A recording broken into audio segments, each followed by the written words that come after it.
मेरा नाम रूपांशी है। मैं दिल्ली की रहने वाली हूँ।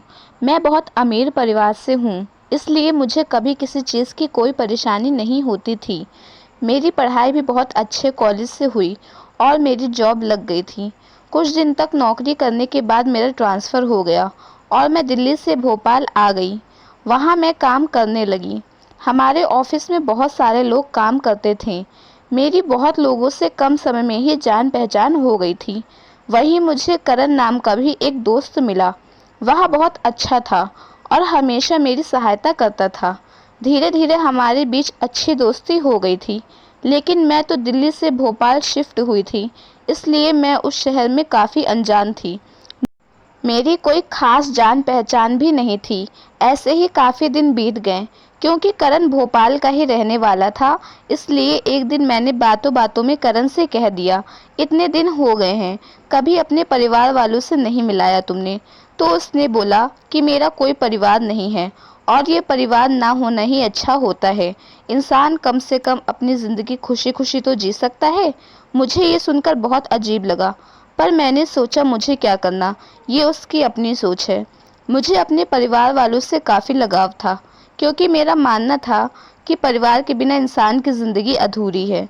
एक दिन मुझे ऑफिस का थोड़ा ज़रूरी काम था, इसलिए मैं करण के घर जाना चाहती थी। मुझे कहीं से करण के घर का पता मिल गया था, तो मैंने सोचा क्यों ना इसी बहाने करण को सरप्राइज़ दे दूं।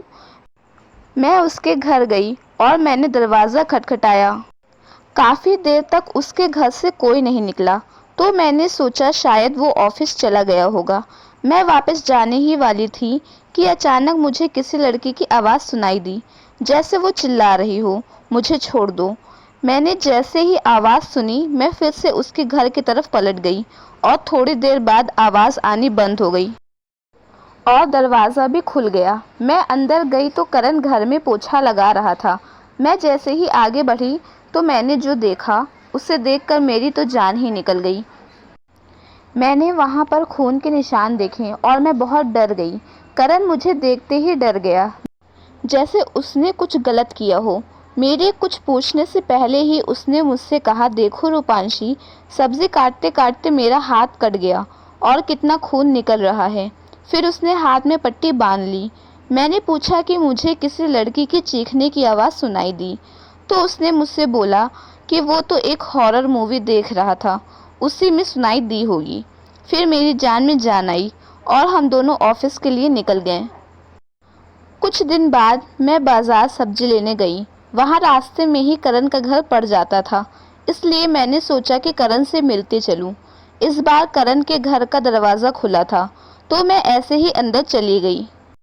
वहाँ कोई नहीं था। मैं करण को आवाज़ देने ही वाली थी कि मुझे फिर से लगा कि इस घर में करण के सिवा कोई और भी है। जैसे ही मैंने कमरा खोला तो मैं डर गई। वहाँ बहुत सारी लड़कियाँ बंधी हुई थीं।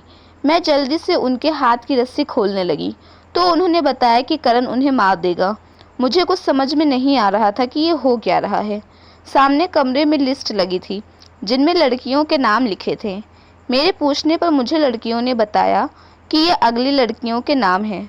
उनमें अगला नाम मेरा था। मैं बहुत डर गई। मैं उन लड़कियों को बाहर निकालने लगी और उतने में ही करण वहाँ पहुँच गया। हम सब बहुत डर गए कि अब क्या होगा। फिर मैंने सोचा, हम इतनी सारी लड़कियाँ हैं और वो एक लड़का है। मैंने सबसे एक साथ करण पर वार करने के लिए कहा और हमने करण को उसी के घर में बांध दिया और उसका घर बंद कर दिया। बाहर निकलते ही मैंने पुलिस को फ़ोन किया। पुलिस उसे ले गई। मेरे मन में ये सवाल अभी भी चल रहा था कि वो ऐसा क्यों करता है। आखिर उसकी इन सारी लड़कियों और मुझसे भी इतनी दुश्मनी क्यों है। पुलिस के पूछताछ करने पर उसने बताया कि बहुत पहले वो एक लड़की से प्यार करता था। उस लड़की के प्यार में वो पूरी तरह पागल था और उसके लिए उसने अपना परिवार तक छोड़ दिया था। उस लड़की ने शादी के एक दिन पहले उसे धोखा दे दिया और उसके सारे पैसे लेकर भाग गई। इसलिए वो लड़कियों से नफरत करने लगा था और उन्हें मारने का फैसला किया। वो जब भी किसी दूसरी लड़की को देखता था, उसे अपनी प्रेमिका की याद आती थी, इसलिए वो ऐसा करता था। उसे इस गुनाह के लिए उम्र कैद की सज़ा हो गई और उन लड़कियों की जान बच गई।